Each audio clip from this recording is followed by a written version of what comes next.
I got a unique feat of engineering happening at the National Aquarium to help a young green sea turtle with a bit of a buoyancy problem. WMRT News' Megan Knight's outside the aquarium's off-site location there. And Megan, buoyancy sounds like it'd be pretty important for a sea turtle. What kind of care does this one need and how are they doing it? Yeah, absolutely, Christian. You know, it is vital for them to be able to dive so that they can get food and that they can swim below the surface of the water if they need to, which is why Kai ended up in the building behind me here at the National Aquarium's Animal Care and Rescue Center. It's an off-site location here on Fayette Street where they take in so many different kinds of animals that are injured in the wild. They come here for a little rehabilitation and some extra TLC.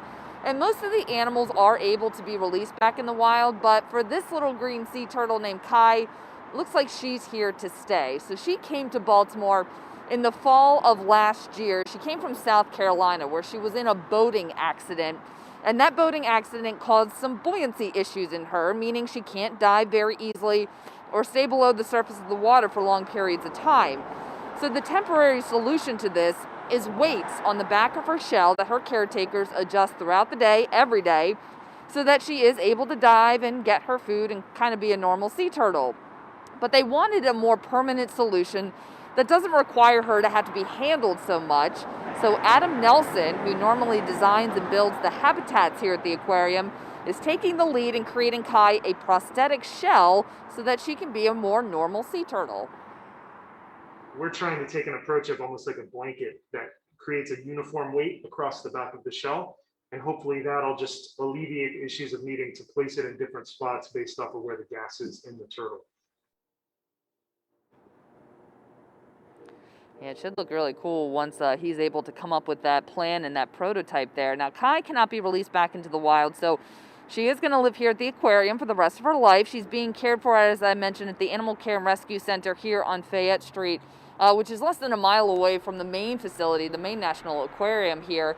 Unfortunately, it is closed to the public due to COVID, but hopefully once they can reopen, they'll resume public tours so that everybody can come down here and meet the newest member of the National Aquarium, and she sure looks really cute.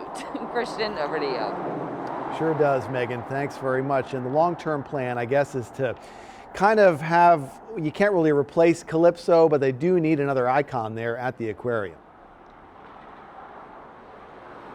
Yeah, you said it best, Christian. You certainly can't replace Calypso, but you can try to fill the void that she has left behind. She was a long-timer here at the National Aquarium for almost 20 years. She was so well known. She had the 3 flippers, right? She had to have one amputated not long after she got to the aquarium here, but she lived her life in the blacktip reef exhibit.